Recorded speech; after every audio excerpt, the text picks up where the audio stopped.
ارشاد فرمایا قرآن کریم کے اندر کہ ایمان والوں تمہارا مال تمہاری اولاد تمہارے لیے فتنہ ہے اور آزمائش بھی ہے۔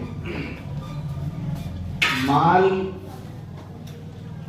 جو ہوتا ہے ایک ایسی چیز اللہ نے بنائی ہے کہ انسان کی فطرت خود بخود اس کی طرف مائل ہوتی ہے۔